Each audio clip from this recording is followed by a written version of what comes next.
So to begin, I'm going to ask that each panelist introduce themselves and tell us a little bit about their work with ageism. So Dr. Gitlin, would you like to start? Sure. So welcome and thank you for shining a light on this really critical issue. And Abigail, so I'm the Dean of the College of Nursing and Health Professions, and I'm the Executive Director of the AgeWell Collaboratory, which brings together students and faculty and organizational partners throughout the region to talk about the issues that you're talking about and to think about how to dismantle ageism and other kinds of issues. And may I show some slides now to define ageism, or would you prefer to come back to that? That's actually my first question, so I would like to introduce the other panelists first, and then Absolutely. Absolutely. All right, thank you, Dr. Gitlin. Dr. Lane, would you like to go next? Yes. Hello, everyone, and I'm Deforia Lane. I am a former Director of Music and Art Therapy at University Hospitals, Cleveland Medical Center, and where I started the program 35 years ago. And I have been primarily a clinician, researcher, and now educator, and enjoy more than anything the gift of music. Wonderful, thank you so much. All right, and Seth? My name is Seth Laucks. I'm the Creative Arts Therapy Coordinator for Living Branches Senior Communities, which are continuum of care retirement communities in Montgomery and Bucks County outside of Philadelphia. I'm quite humbled to be on a panel with Dr. Gitlin and Dr. Lane because of their experience and the breadth of their work. And I want to first acknowledge that I'm in, a small fish in this pond, but it's really an honor to be part of the conversation. And to talk about the work I do, I just want to read an excerpt of the mission statement for Living Branches Communities. And I'll just quote this here. It says, "Together we empower older adults and families to lead lives of purpose and joy." And so speaking just very broadly, that's our mission, is to empower older people. And I would say that ageism is things that work against that empowerment systemically and down to the individual and family level and psychological level. So. Absolutely. Thank you so much. All right. Well, thank you all for being here. It is such an honor to have you here today. Dean Gitlin, would you like to start us off? How would you define ageism towards older adults? Sure, I'd be happy to. And I just want to say to Seth, as I look for my PowerPoint, all fish count and all fish are important. Well, thank you, Dr. Gitlin. So I wanted to just share a couple of slides and start our discussion by providing a formal definition. So I'm not, there we go. Okay, I'll start from the start. And ageism is a very critical term and not that old of a term. And it was first identified and named and labeled by a very prominent geriatrician, Robert Butler, Dr. Butler, in a very influential book called Why Survive? Growing Old in America in 1975. And basically the formal definition is that ageism is a way of systematically stereotyping of and discriminating against people simply because of their age, similar to racism and sexism, which accomplish this with regard to skin color or gender. And ageism has a lot of negative consequences, and I'll talk about them in a moment, but they basically in our country has allowed younger generations to view older people as it's like part of the process of othering, that they're different than others. And basically what Dr. Butler and other research has found since his groundbreaking work is that ageism serves to negate the actual identity of older people as human beings. So it has very significant consequences.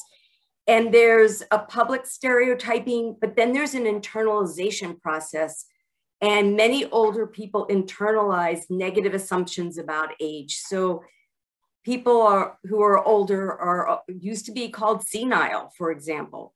They're viewed as being rigid, as old-fashioned, as really they're about to die and they don't have skills, they're debilitated, they're not really worthy of our attention. And I'm going to show you in a moment how this played out to this moment with COVID. So it really impacts older people in general. And there's a lot of growing research showing that the extent to which people internalize these negative stereotypes heightens their risk for mortality and actually dementia. So there's very significant consequences to ageism. Here's just a smattering of examples of how ageism manifests today in healthcare systems. So you may have been, attending a physical examination with, an older parent or grandparent, and you will see this happen all the time, that physicians dismiss something that's treatable as just, well, it's just old age. That I'm not going to read all of them, but just highlight some. That staff members will actually joke and laugh at ageist jokes. Staff members often have very implicit biases against people who are old. And a lot of times what we find are that staff who work in long-term care settings, who are surrounded by people who are at the end stage of their life, often manifest a lot of ageist feelings because all they see are older people who are at the end of their life, and they generalize that to others.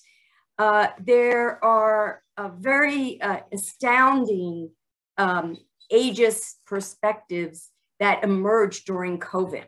And for example, this was just a t-shirt that just said the COVID vaccine is a boomer remover.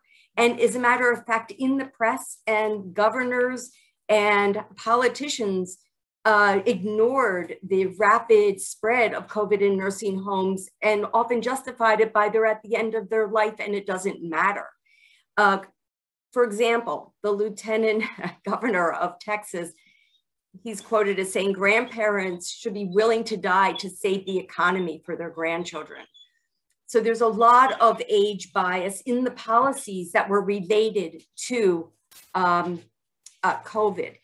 The Gerontological Society of America has a wonderful infographic. You can go on their website that shows the myths surrounding ageism. And COVID. So ageism would suggest that only older people should worry about COVID. If you remember the first messaging, that's what it was, not only in our country, but internationally. Ageism would suggest that age is the primary risk factor. In fact, that's not true at all. The risk factors have to be with comorbidities and so forth. And so the messaging, we have to be very, very careful. There was a slow response to the crisis, with many countries saying it's a disease of old age. We don't have to be worried. It's located in nursing homes. And there were policies that emerged for younger people, but not for older people. And they were totally isolated with no visitation rights in nursing homes, assisted living, and hospitalizations, all due to the lack of understanding age and its intersection with COVID, of course, but also under the blanket of ageism. So I'm just gonna conclude, and so you can move on, but I wanna point out two things. One, it's important to understand ageism from what we call an intersectional perspective. It's not just about a person's age that they accrue different kinds of negative stereotypes. It's about age and how it intersects with one's socioeconomic status, one's race, and one's gender.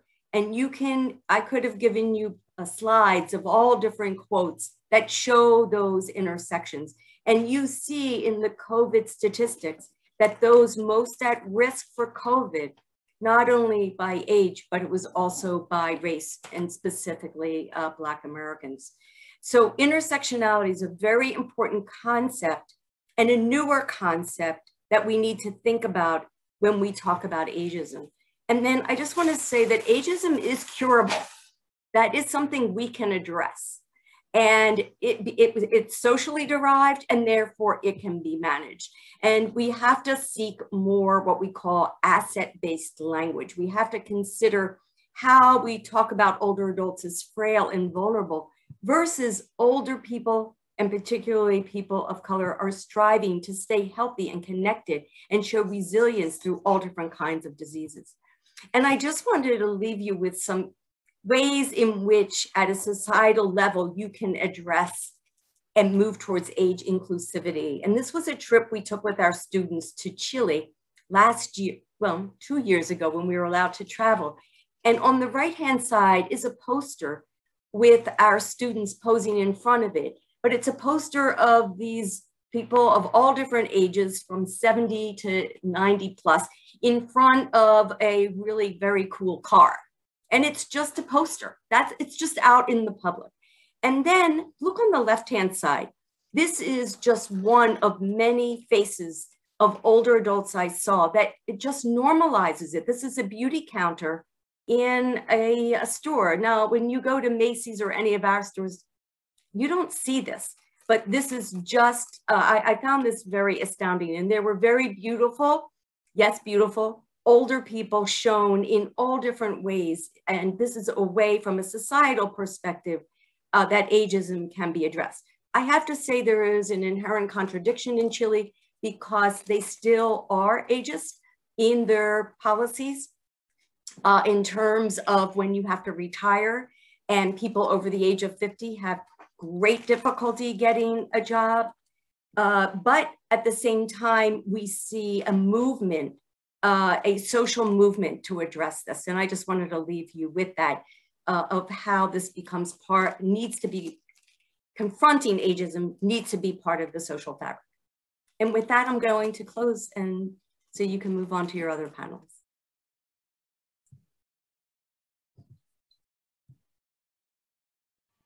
Thank you so much, Dean Gitlin. That was incredible, harrowing, but also very inspirational that change can be made at a societal level to be more inclusive and less ageist.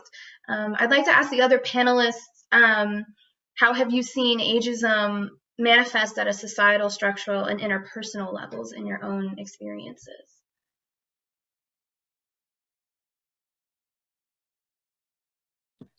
I'll start that because that question took me aback because for so long when I presented for older groups, I would say, I'm going to present to senior citizens today. And then all of a sudden, I am one.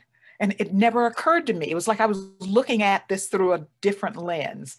I think retirement for me, which happened 2.5 years ago, I was under the traditional background that my family and mother and father had.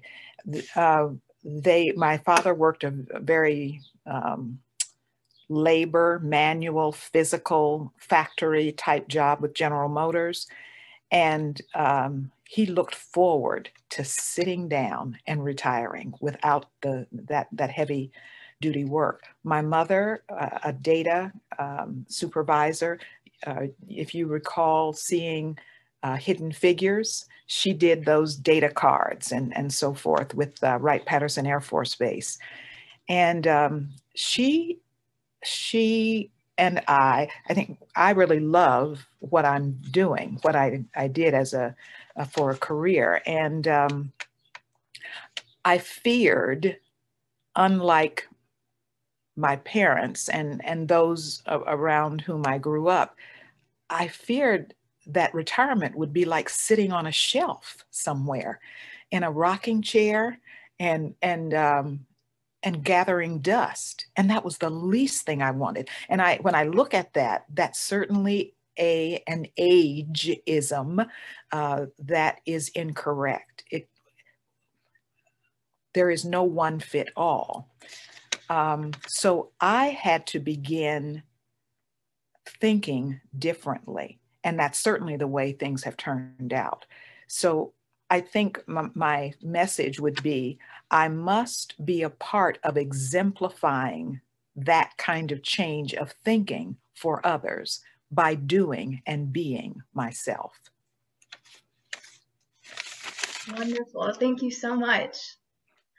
That is incredible. I think definitely leading by example is something that is, especially leading by example to create societal change is something that is challenging at times, but also very inspirational.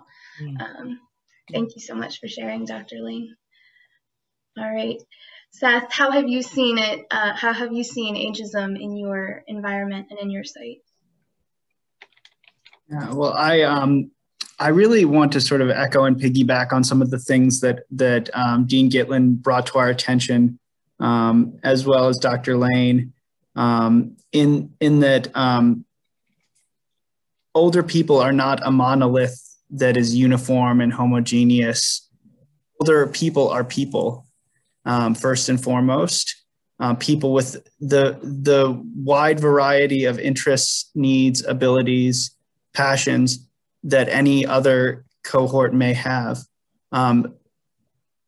Perhaps we can talk about unique needs for older people, but more than that, what I see in terms of ageism is, as Dean Gitlin pointed out, that working in long-term care, there are those isms of seeing the person in the rocking chair on the shelf collecting dust, and then programs that then, unfortunately, when and this is what we strive against in my programs, is programs that treat them accordingly, that treat older people accordingly, as people who do not want to have active agency in their life, that do not want to be decision makers and community movers within their own communities, that do not want to make a difference in the world, because this could not be further from the truth, we find.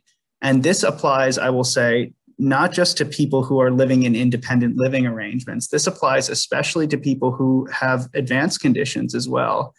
Just because somebody has an advanced condition like dementia or physical limitations that are brought on in relation to age, that does not mean that they desire to have a passive role in their own lives. I don't think anybody does, frankly. So I think that designing programs, not that we can start with working against disempowerment of older people, but that actively empower people and create programs and environments that enable them to be active participants in their own lives, in things that they love to do and things that bring their lives meaning.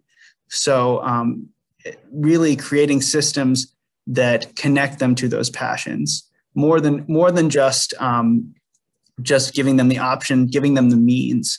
And that's something that's really, I think, one of the disparities that is pointed to by the intersectional nature of aging and of looking at older adults across our population, is that when you look at things like the intersection of race and the intersection of gender and ethnic background and all these other factors that factor into racism and other forms of discrimination, what you see is the differences in means, in access to these resources.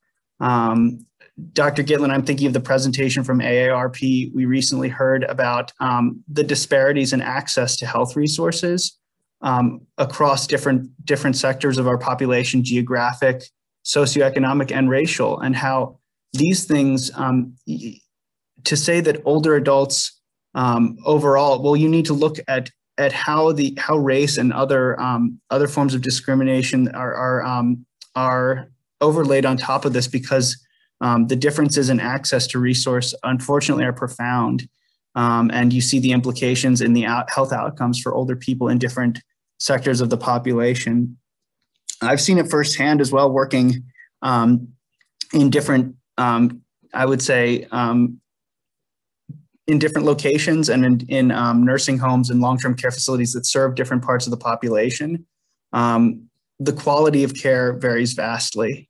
It really does. And it's everything from the sanitary conditions that people live in, all the way through to the amount of space that they have to physically move around in their environment, the types of supportive and wellness programs that they have, it's pervasive. So you cannot talk about ageism without bringing in racism, without bringing in socioeconomic resources, because that's, you know, the wealthy white older people are getting different care than the poor Black, brown older people are. And I think that that's something that we need to face if we're going to face ageism. We have to also face racism in ageism and resources.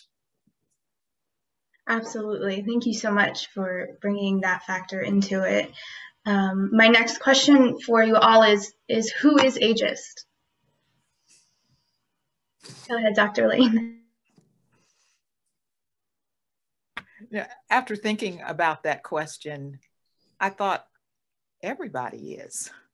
I mean, we all are, because we're products of our growth and development, our neighborhoods, our friends, what we've read, how we've been educated. All of that puts ideas and perspective to the way we think.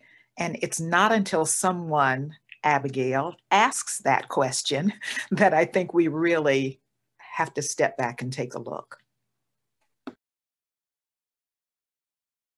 Abigail, I was going to mention that Harvard has a whole series of short, brief, implicit bias tests that people can take, and they have one on aging.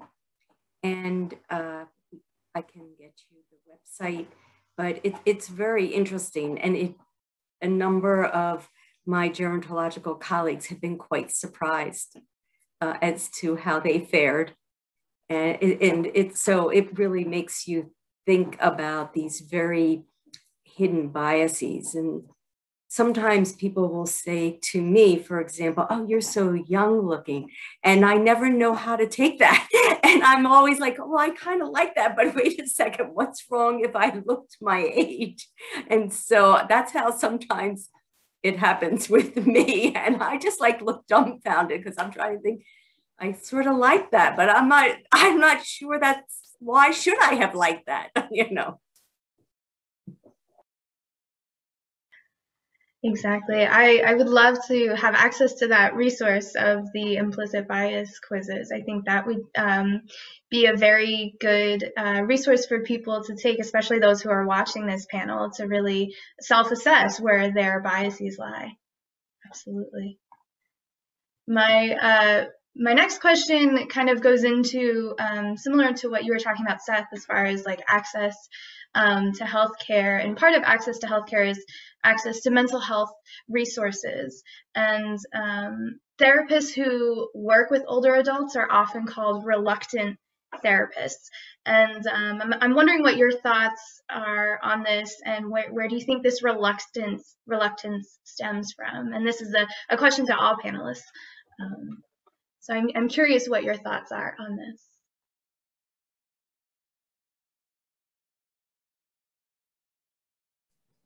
May I have a question? Oh, sorry.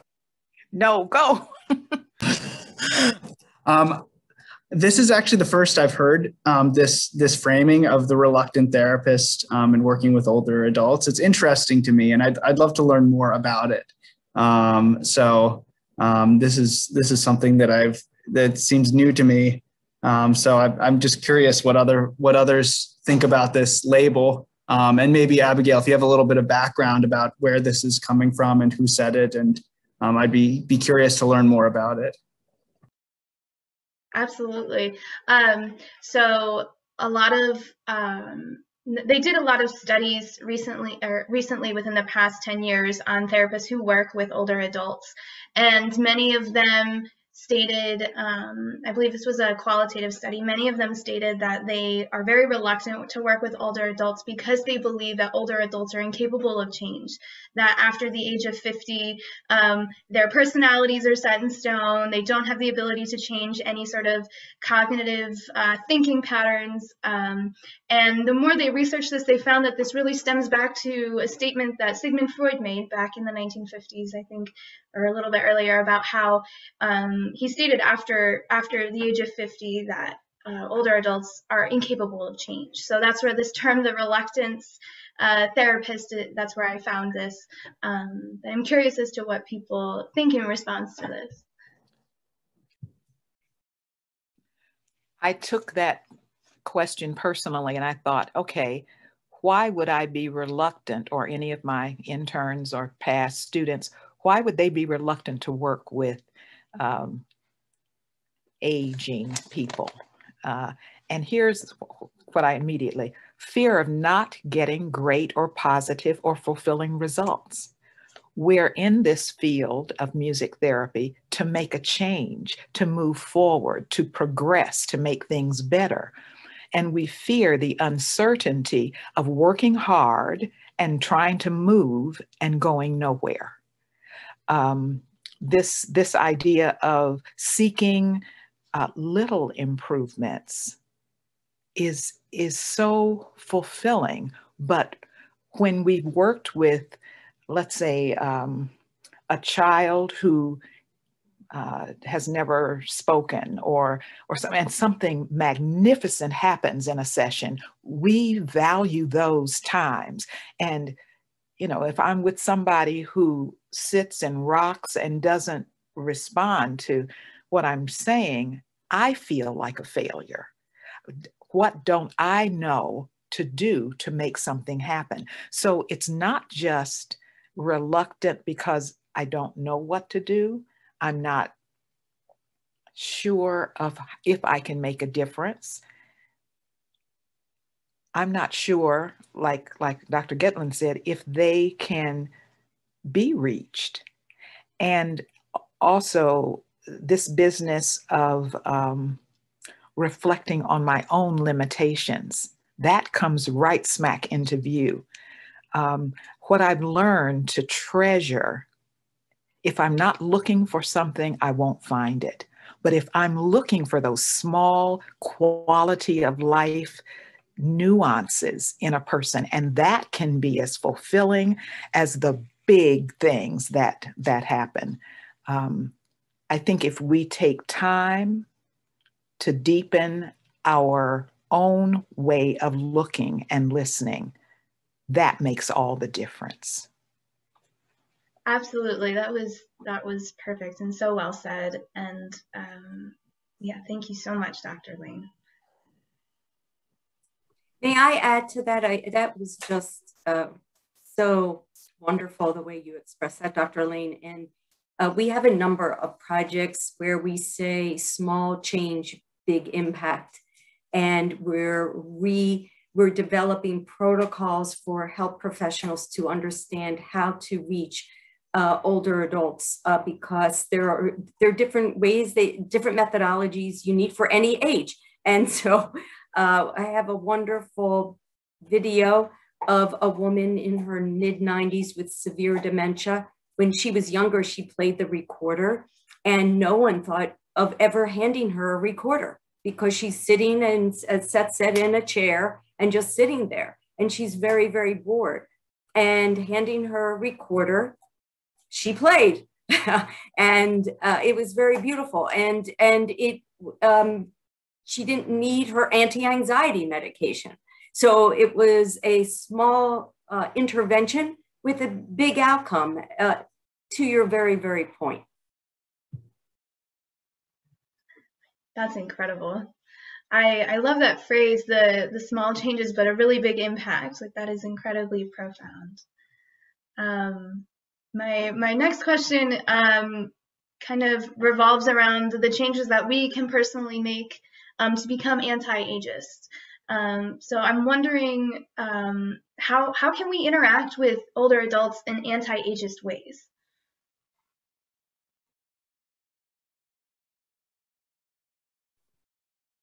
I'll start the conversation here, but I think off the top of my head, first of all, it's about reflection. And Dr. Lane spoke to this. It's about, being a reflective practitioner, but also being reflective in one's daily life. And to expand experiences where you have multiple opportunities to work with, interact with, socialize. Again, just to use the example of Chile, if you don't mind, there isn't as much age segregation. You will go to a dancing, a bar, and everybody's dancing, any age. Little babies will be taken there, and older grandmothers will be there. And so there's, again, our social fabric. In our social fabric, there's tremendous age segregation. And so, you know, we have to think about that, and we're going to have to seek opportunities for different kinds of exposures to all different kinds of older adults. And then I would say to look at the Framing Institute, which is partnered with the Gerontological Society of America and other organizations that represent agencies and researchers and individuals who work in the area of aging, if you will. And they've developed a way of thinking about and reframing terminology. So it's not about deficits, it's about what people bring. That's assets. So it's asset-based language. And I think that's a terrific way to begin to really reflect on one's language and to begin to use reframing. And I'll give you one other example. In education, we talk about the demographic cliff.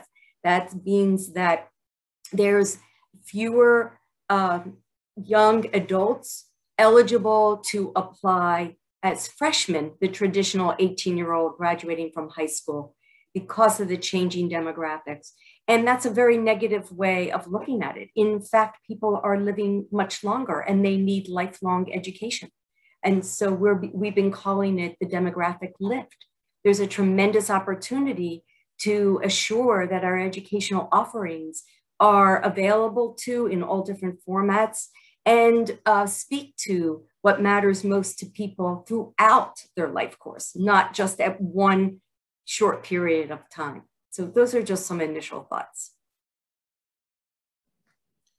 Yes, and to piggyback on what you were saying, Dean Gitlin, I love that idea of the demographic lift for higher education. It makes me think of efforts that we're working to put into place in our communities that not just provide older people who live in our communities with opportunities to participate in things, but to take leadership roles in those organizations, in the events, in the community outreach, whatever it is, giving them the opportunity to be the main driving force behind the programs that impact their own lives. When you say it, it seems so logical. It seems so face value that you know, who would not want to be responsible for what impacts their life? But when you look at what actually takes place in many senior communities and in the broader community, do older people have the opportunity for leadership roles? The answer is not always yes. So this is I think, taking it beyond the opportunity to participate to the opportunity to lead, to seeing the valuable assets that older people have to offer. And I would say even reaching to older adults with advanced conditions, what can they, and this comes to sort of the asset-based language that you were speaking, what can they offer to the community in terms of their gifts, their talents, their interests? Because everyone has something that they can contribute to or participate in. So seeing those individual gifts as a gift for the whole community. Well said. Well said. I wrote about 3 lines, and I just said to engage people of different ages to learn their values. If we're not there to hear, we don't know. To talk about their life, their past, their vision for the future, their challenges, their victories, the lessons learned, and to share our own. It's one thing to be a taker away of these things, but it also opens the door for us to share. We're more than receptacles. We can be givers as well, which may bring both of us awareness. If people just come to me to want to know something, to pull something out of me, that's one way of getting to know me or of engaging me. But how much better for you to share too, so that this is a two-way street. I put these three words: listen, listen, listen. I've learned more that way than any other way. I've learned to think things through before I get through thinking. That is wonderful. That's a Mama Laneism. Yeah. Thank you for sharing that with us. I think we all benefited from that Mama Laneism. I love that. I love that. It's so simple. Listen, listen, listen. You know, and it really is about listening and viewing the person as a whole. I have a specific question for you, Seth, as somebody who works currently with the older adult population. I was wondering if you would be able to speak on some ways or techniques you have used to advocate for older adults in your setting.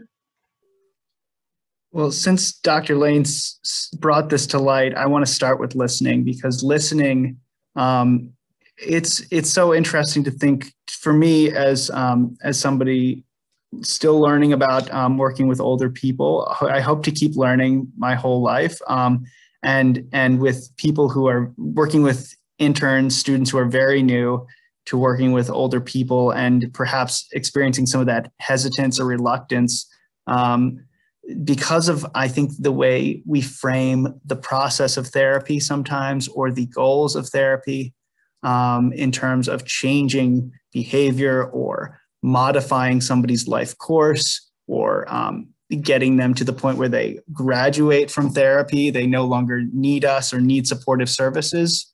That is not the reality that many of the people we work with are experiencing. What the need is for someone to deeply understand and be fully present, first of all, so that we can connect. First of all, connect to others, because isolation is, it's endemic to, unfortunately, to long-term care. It's really a problem for many people living in long-term care. First of all, to reduce the isolation, and then to connect them to the resources that speak to them, to their need for connection to others, whether it's a neighbor who shares their interest in gardening or in music or in whatever, or whether it's their connection to a spiritual resource, or maybe a medical resource that they haven't shared with anybody else because nobody has had taken the time to really listen. So much of what I'm trying to instill in the interns I work with is a listening that is patient and validating and active, and not rushed, not an evaluation in the sense of a fact-finding mission, but a conversation in the sense of, this is your time and I'm here for you. And that is something that's so rare in the health professions, for good reason, because people are overextended. Most healthcare workers are overextended. This is something you'll find in nursing departments across populations, but especially, I think, in care of older people. So what we can offer as therapists is to listen, listen, listen. Like Dr. Lane was saying, boy, that really touched my heart. I feel like there's something in my body that was touched by that phrase. And I wish you could feel the warmth through the computer that I'm feeling right now, Dr. Lane, because you've inspired me today. So that's really, I think there's so much power in that. So I've sort of forgotten your question along the way to that, but really, I think that so much of connecting older people to what they need and what they want is to know them and to know what they need and what they want individually, not as a monolithic, homogenous population. Oh, not to say things like, oh, that's what old people like, because that's which old person are you talking? Which person are you talking about? Who and why? What does this person like? What does this person want? What do they need? What are they asking for? And do they have a choice? and giving them that choice. But it all takes listening. So. Thank you so much, Seth. That was wonderful.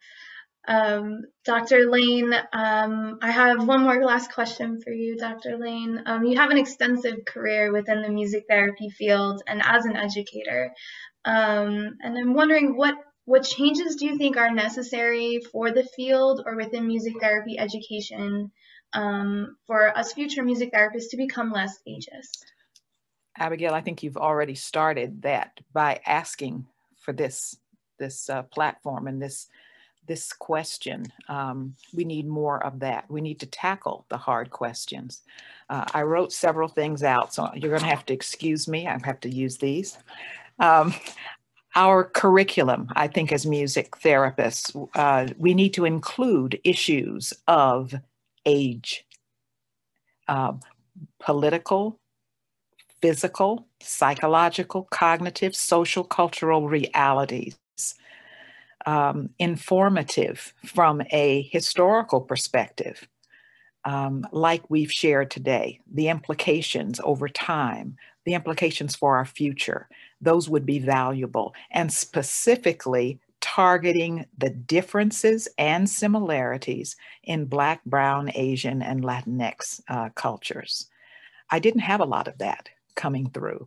Our practicum assignments will provide hands-on learning. I mean, if I had students who I could send to Seth or I could send to Dr. Gitlin, that would be magnificent, that we can go outside of our majors and literally implant ourselves in areas so that we could learn to work together early before we get out and stand on our own 2 feet. I had minimal exposure to cultures other than mine as I was coming up. And it wasn't until college that I began to see that there were differences in styles of worship, styles of, for example, some parents live with their children and their children marry and come back and live in the home. And I mean, it just very different. And some would never dare to do something like that.